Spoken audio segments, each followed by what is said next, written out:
ready. Yeah. Let's do it.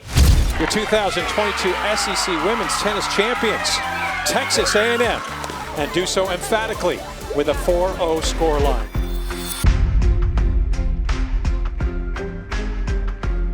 Well, I feel like this year it's similar goals to last year.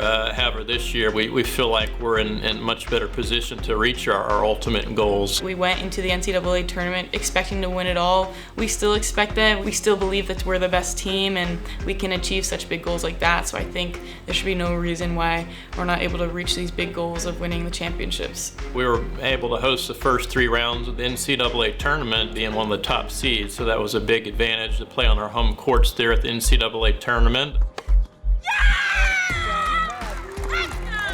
Once we advanced on to the University of Illinois there, we took on a very good Oklahoma team. Unfortunately, it had rained, so we had to move indoors. And then we were like a little nervous because OU is more of an indoor sport and we don't have any indoor courts and hadn't been practicing indoors because our whole season is outdoors. We ended up losing to OU, which was the Elite Eight, and we really felt like we were going to get that win and then play Texas in the next round.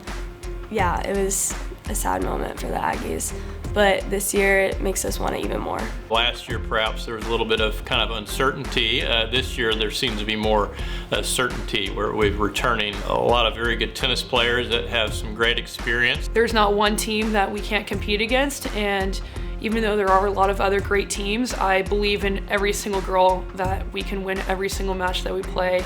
And I think that's the mindset that we need to go into the season with, that, you know, last year we were the underdogs. This year we need to carry that on, kind of have that same attitude, but really own who we are. Texas A&M women's tennis was truly elite in 2022, meaning real expectations awaited them in 2023. Pressure certainly is a part of it. The right guidance is the recipe that relieves any tensions that come the Aggies' way on the court. Mark and Jordan, they just know our games very well. So when they come and coach us, it's kind of an individualized coaching setup for us. So I feel like that's what makes them so special and sets them apart from other coaches, is that they approach every player differently and they know what to tell us for what works for each individual player.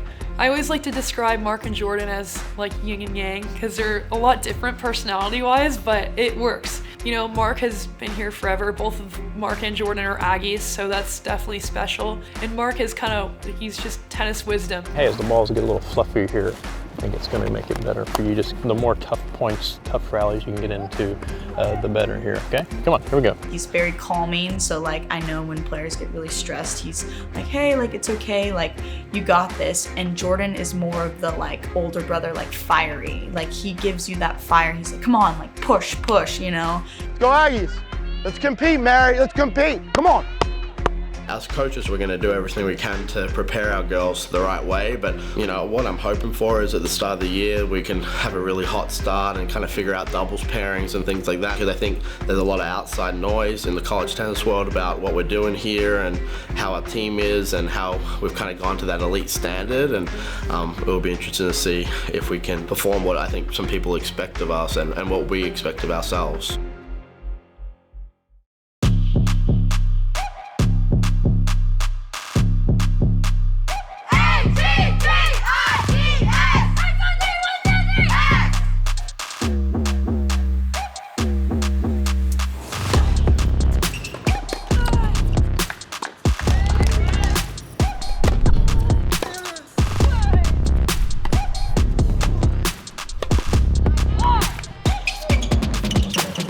A&M swept through their opening 3 matches of the season.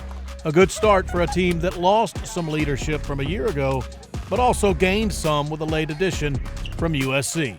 Salma Ewing left the West Coast for the heart of Texas. Well, Salma was such a great addition. It was kind of interesting because it was like a last-minute decision that the coaches told us, but as soon as they told us, like, we were very excited. We were searching for just another area of like experience that she brought. We had lost so many seniors last year that it kind of just like felt like there was an open gap there that is now being filled by Salma, and she's played the 4 years of college tennis. She knows, she's seen all the ups, she's seen all the downs, She knows how to handle adversity. I was very fortunate that we were able to get here to come play her final season here at Texas A&M, and I think we kind of sold her on what we stand for and what our goals are, and she wanted to become part of a team that has true aspirations and the ability to win a national title this year. So we were very happy and fortunate to get Selma here. Yeah, I think tennis-wise, I had so much more to offer, and I felt like I didn't really accomplish some of my goals in college tennis. And having that one more year of eligibility, I was like, I might just use it and go somewhere where I'm really gonna enjoy myself. And some of the players I've seen in the past here, as well as like some of my close friends that are still on the team, I used to like see them at tournaments all the time, or like play them in like dual matches, and just like look at the team environment and like the camaraderie, and like I wanted to be a part of that. And so yeah, so it drew me to it. Ewing wasn't the only newcomer to join the Aggies. The nation's number 3 recruiting class also arrived in time for 2023. Included among the stellar class of signees was another late addition in Mia Kupras. Since I'm half Canadian, I grew up with Mia quite a bit in Montreal, and you might know her off the court as a quiet, reserved girl, and then she gets on the court and she's ready to get out there and grind and fight her hardest. And she's always had that with her too, and that's pretty special that she can use that to her advantage in the college tennis scene. So it's awesome having people that you know on the team and people that you truly believe in. I think there was a little bit of time we were worried that she might go and play professionally, but we kept recruiting her. Last summer I went over to Europe and I went to Wimbledon and watched her play and spent some time with her, and she was great. Like, she was always great with us and very nice, but I think it's tough. She had a lot of opportunities and she was doing really well, and but we kept recruiting her, and I also think she's kind of in a unique situation she was with the Tennis Canada Federation, which is in Montreal, and she's from Edmonton, so she's lived away from home for a couple years. So I think her coming down here, that's not going to be much of an adjustment. I just think getting into school life and being with new coaches and things like that, that's going to be the adjustment. And during the recruiting process, they were just always like so supportive of me, and I really felt like I could feel that they wanted me here. So I was excited to come here and like learn from them and like be able to experience new coaches, and I feel motivated like to be an important part of the team, and I want to perform well for Texas A&M because tennis is an individual sport, so I've never really had this kind of team feeling. So I enjoy kind of feeling something new and having teammates supporting me.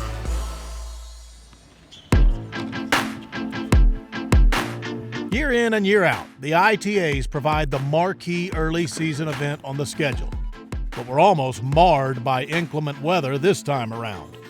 The Aggies had to make the adjustment if they hoped to advance.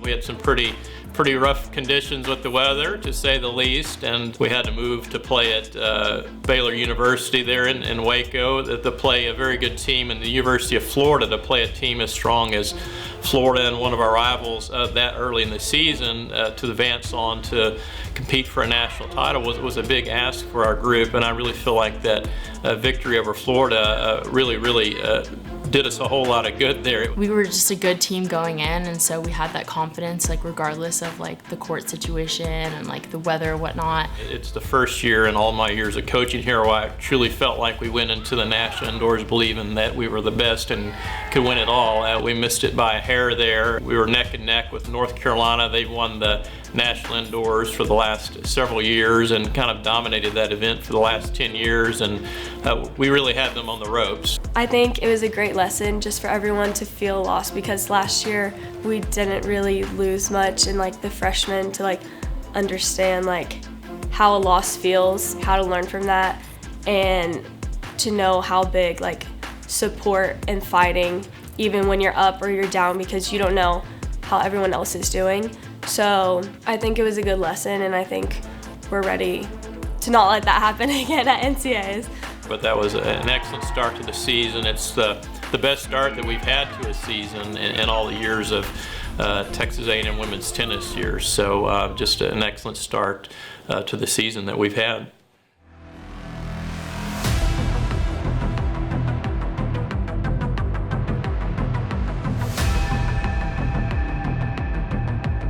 The trip to Florida was planned well in advance. You know, I think me and Coach came up with the idea a couple years ago that we knew the NCAAs is going to be down in Orlando this year, and let's try and get some good matches outside there, and hopefully that's where we're going to be at the end of the year, and want to get acclimatized and adjusted to the conditions and play some matches down there. And it's always warm down there, but I think it was even warmer than it traditionally is for late February. It was 90 degrees every day, and playing 3 matches over 4 days was going to be a bit of a physical challenge. We were able to play Florida International. They played us a good match that, you know, really helped us prepare for Ohio State. Let's make this tough, make it physical, really take it some early in the singles, and we can really get a good start out here, okay? Come on, here we go. Get off them, fire it up. 1, 2, 3, hey!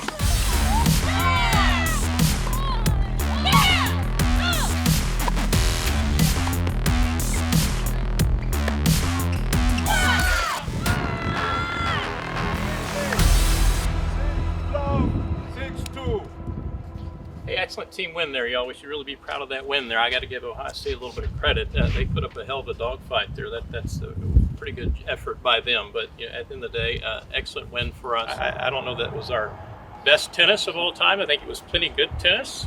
The good news is we beat the number 2 ranked team 5-2, and I still think we can play better. And I don't mean that as an insult to make anyone feel bad. No, we're gearing up here. We got SEC play right around the corner here, and this is going to be a key trip for us coming up. So, you know, this match is over and done with. You should feel really good about yourselves, but let's keep being professional every single time there. I'm glad we felt that. That was like a true dogfight, maybe the biggest dogfight that we've had all years. Maybe not the UNC match, but just playing out in the hot, humid, tough conditions. Hey, well done. That's the number 2 team in the nation. We just beat 5-2. You should feel good about yourselves. Let's bring it in. Good job. 1, 2, 3, X!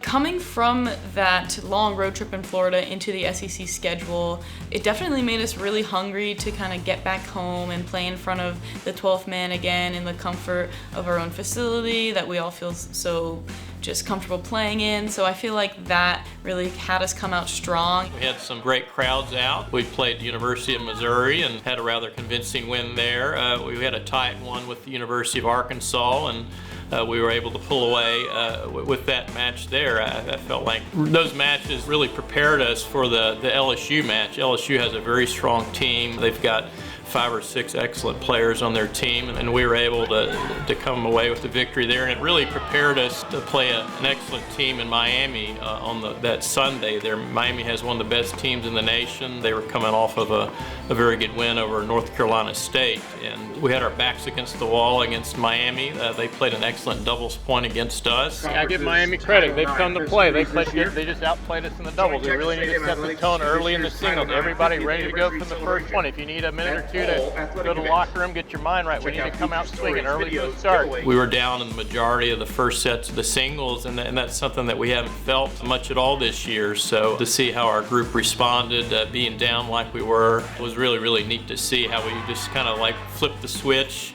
and we're able to raise our game there. And you know, that really speaks a lot to the competitors that we have on our team, the will to win and the ability just to find ways to get the job done when your perhaps aren't playing the best tennis that you're capable of. After beating 13th ranked Miami at the Mitchell Center, a road trip was next, and the Aggies cruised right past Alabama and number 11 Auburn. Returning home for the biggest weekend on the SEC schedule, A&M was set to welcome Tennessee and Georgia. With the top 3 teams in the conference in Aggie land this Friday and Sunday, the regular season crown was essentially on the line. After dispatching of Tennessee, it was A&M and Georgia left to see who would reign. However, before the season's biggest match, the Aggies learned they'd be without a key figure in Carson Brandstein, who was lost due to a hip injury.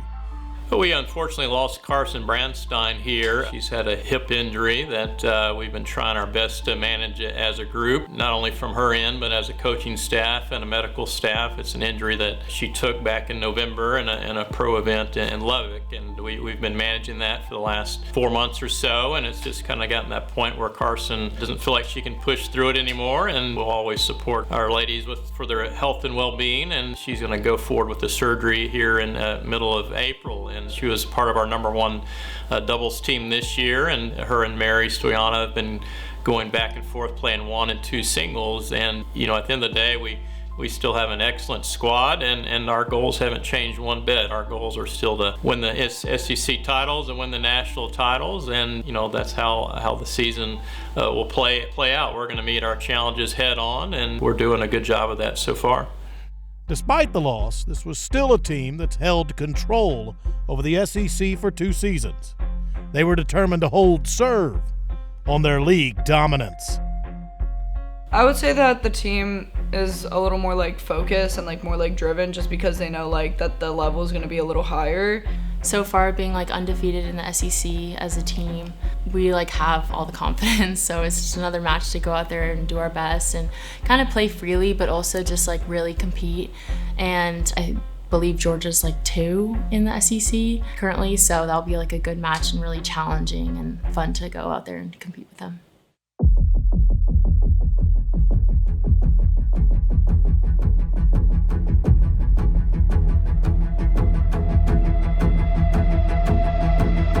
Ladies and gentlemen, welcome to the George P. Mitchell Tennis Center for today's match between the Georgia Bulldogs and the second-ranked team in the nation, your fighting Texas Aggies. Georgia won the toss and chose to serve. Play.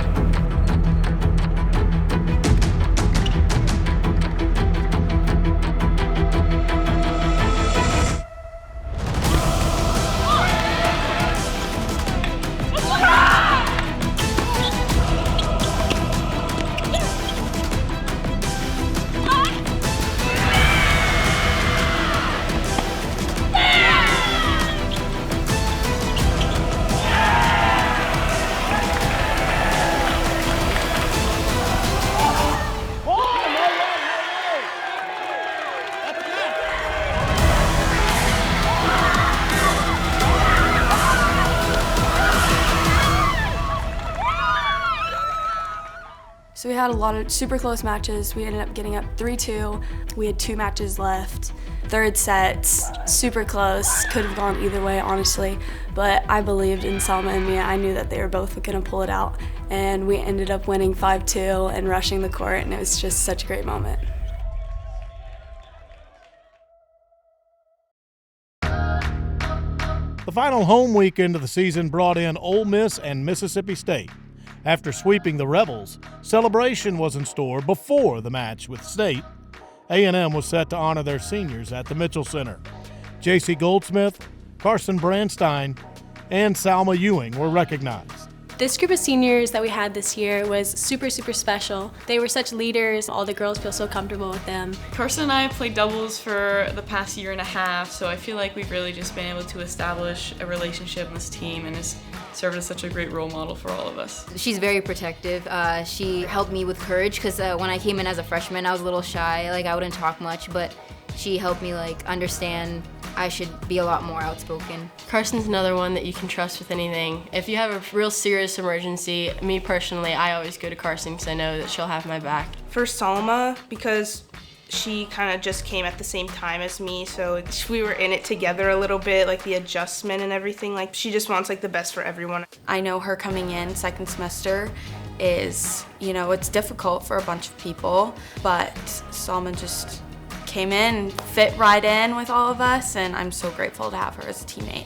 JC, she's always so happy and such a good person to turn towards if I have an issue, and she's just such a great person. So in 2018, just on whim, we decided to play doubles together. I remember when I played with her, I was like, she's really good, and like it was so fun playing with her. And then when they said that I would be playing with JC, I was like super excited because I was like, okay, this is gonna be fun. She's honestly such a great, like, positive girl, and like supports me on the court and like allows me to like play my best tennis. So the regular season closed with 2 matches away from home and 2 goals in mind. Versus Kentucky, the Aggies looked to clinch another SEC regular season championship. We just went about it business as usual. It's just another match. Took it 1 point at a time in the doubles, and then we lost the doubles point, but there was no problem there because we just tried to stay in the present moment. And then in the singles, everyone just got to work, and it just felt like any other dual match on the road, and we were able to just stay focused really well, and then that's when we were able to come out on top. Then at Vanderbilt, they tried to stay perfect in the conference for a second straight year. I thought we even played a little bit looser on Sunday, knowing we had already won the title, and we really performed well on the weekend. Those road trips are tough, and we did a great job on both days, both the Friday and the Sunday match. We can come back, celebrate a little bit, but once again, it keeps us really hungry for more, and we are gonna stay on the gas pedal and see how much further we can go in the postseason.